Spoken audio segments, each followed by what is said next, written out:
बिस्मिल्लाहिर्रहमानिर्रहीम। अस्सलाम वालेकुम। कैसे हैं आप सब? उम्मीद करती हूँ सब ठीक ठाक होंगे और खैरियत से होंगे। मैं हूँ निशा अंसारी और आप देख रहे हैं निशा लव कुकिंग। निशा लव कुकिंग में आज हम लोग बनाएंगे बहुत ही मज़े के और क्रिस्पी से पकोड़े। चलिए इसको बनाना स्टार्ट करते हैं। इसको बनाने के लिए सबसे पहले हमें चाहिए आलू और प्याज।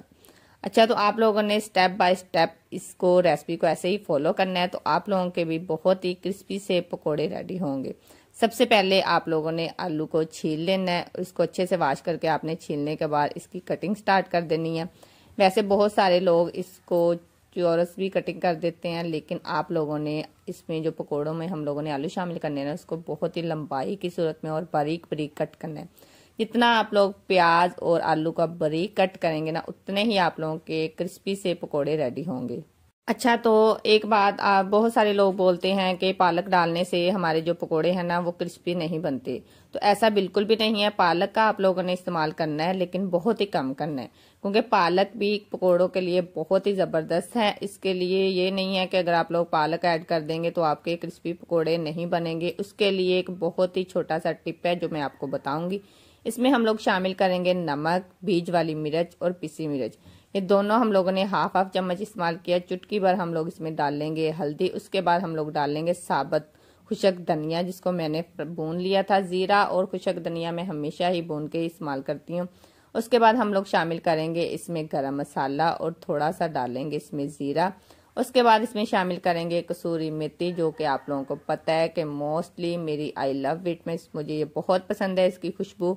कसूरी मेथी शामिल करने के बाद इसमें शामिल करेंगे हम लोग अनारदाना। तो देखिए, पकोड़े बनाने के लिए घर के सिंपल स्पाइसेस ही इस्तेमाल करेंगे तो आपके पकोड़े बहुत ही मज़े के बनेंगे। गार्निशिंग के लिए इसमें डाल लेंगे हरा धनिया। उसके बाद हम लोग इसमें शामिल करेंगे बेसन। बेसन जब भी आप लोगों ने इसमें शामिल करना है ना, तो बहुत आहिस्ता आप लोगों ने थोड़ा थोड़ा करके इसमें शामिल करना है। यकदम आपने बहुत सारा बेसन नहीं ऐड करना। इसमें मैंने तकरीबन 1.5 चम्मच के करीब मैंने डाला था बेसन। उसके बाद मैंने डाला इसमें थोड़ा सा खुशक आटा। तो ये है छोटा सा टिप, अगर आप लोग पकोड़े बनाएं तो उसमें आप लोग थोड़ा सा खुशक आटा शामिल करेंगे ना, तो आपके जो पकोड़े हैं ना वो बहुत ही बाजार जैसे क्रिस्पी रेडी होंगे। बेसन इसमें थोड़ा सा कम था तो मैंने अपने हस्बैंड को बोला कि थोड़ा सा इसमें बेसन शामिल कर दें, जो कि उन्होंने डालते वक्त सारा बेसन मेरे हाथ पे गिरा दिया था। वैसे किस किस के हस्बैंड हैं जो कुकिंग में आप लोगों की हेल्प करते हैं, मेरे साथ कमेंट में ज़रूर शेयर कीजिएगा। उसके बाद मैं हरी मिर्च डालना भूल गई थी, क्योंकि पकोड़ों में मुझे ये बहुत ही पसंद है। इसका जो तीखापन, इसको बारीक कट करके इसमें शामिल करना है। उसमें बेसन थोड़ा सा कम लगा था, वो भी मैंने शामिल कर दिया था। पानी आप लोगों ने बहुत ज़्यादा नहीं इसमें शामिल करना, क्योंकि आलू और प्याज का भी पानी होता है।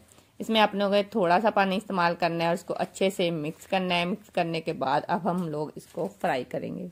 इसको अच्छे से आप लोगों ने मिक्स कर लेना है। उसके बाद हमें चाहिए एक अदद कढ़ाई, जिसमें हम लोगों ने ऑयल डालना है और अच्छे से गर्म करना है। जब भी आप लोग पकोड़े फ्राई करें तो घी को आप लोगों ने बहुत ही ज़्यादा गर्म करना है। गर्म करने के बाद आप लोगों ने इसकी आंच बिल्कुल हल्की कर देनी है।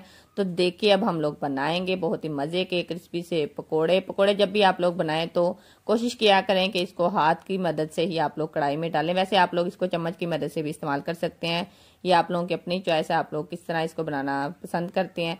वैसे मैं हाथों की मदद से ही इस तरह डालती हूँ, इससे इसका जो टेक्सचर है ना बहुत ही मज़े का बनता है। जब भी आप लोगों ने पकौड़ों को बनाना है ना, तो आप लोगों ने इसको बहुत ज़्यादा बेसन इसमें नहीं इस्तेमाल करना। इसमें अगर आप लोग आटा शामिल करेंगे तो आप लोगों के पकोड़े बहुत ही क्रिस्पी बनेंगे। वैसे तो रमज़ान के हवाले से बहुत सारी रेसिपी हमारे घरों में बनती है, तो किस किस के घर में पकोड़े बहुत शौक से खाए जाते हैं। हमारे घर में रेसिपी के अलावा हमारे घर में जो पकोड़े हैं ना वो मोस्टली डेली बनते हैं, क्योंकि मुझे पकोड़े बहुत ही पसंद है। और आपको पता है कि रमज़ान मुबारक का महीना चल रहा है, तो ये बहुत ही रहमतों और बरकतों वाला महीना है। तो काइंडली आप लोग सबके लिए दुआ किया करें, जो लोग परेशान हैं या जो लोग साहिब औलाद नहीं है, अल्लाह ताला उनको औलाद अता करें। मेरे लिए भी स्पेशली दुआ कीजिएगा, मुझे दुआ में याद रखिएगा। इसी तरह आप लोगों ने बहुत खूबसूरत सा कलर आने तक इसको अच्छे से फ्राई करना है। रमज़ान के महीने में जितने भी लोगों के लिए आपके दिल में अगर कोई रंजिश है तो काइंडली उसको आप लोग ख़त्म करें। ये ज़िंदगी बहुत ही खूबसूरत है। देखिए जिस तरह हमारे खूबसूरत से पकोड़े फ्राई हो चुके हैं, इसको आप लोगों ने बहुत ही खूबसूरत सा कलर आने तक इसको अच्छे से फ्राई करना है। तो आप देख सकते हैं कि हमारे जो पकोड़े हैं वो कितने खूबसूरत से रेडी हो चुके हैं। और इसमें आप लोगों ने पकोड़ों में हल्दी का इस्तेमाल करना है, लेकिन वो बहुत ज़्यादा नहीं करना।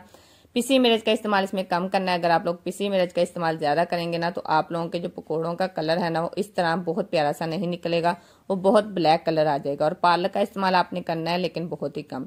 तो अगर आप लोग इस तरह से पकोड़े बनाएंगे तो आप लोगों के बहुत ही क्रिस्पी पकोड़े बनेंगे। तो अब हम लोग इसको एक छलनी में निकाल लेंगे ताकि इसमें जो घी है वो अच्छे से निकल जाए।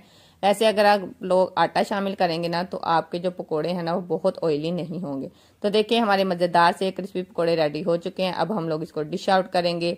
आई होप आप लोगों को मेरी वीडियो पसंद आ रही होगी। जिन लोगों को मेरी वीडियो पसंद आती है प्लीज़ वो मेरी वीडियो को लाइक और मेरे चैनल को सब्सक्राइब कर दिया करें। ऐसे ही मैं आप लोगों के लिए बहुत ही यूनिक सी रेसिपी रमज़ान के हवाले से लेके हाजिर होती रहूंगी। आप लोगों को बहुत कुछ सीखने को मिलेगा। मिलते हैं नेक्स्ट वीडियो में। मुझे दुआ में याद रखिएगा। तब तक के लिए मुझे दें इजाज़त। मिलते हैं नेक्स्ट वीडियो में। अल्लाह हाफिज़।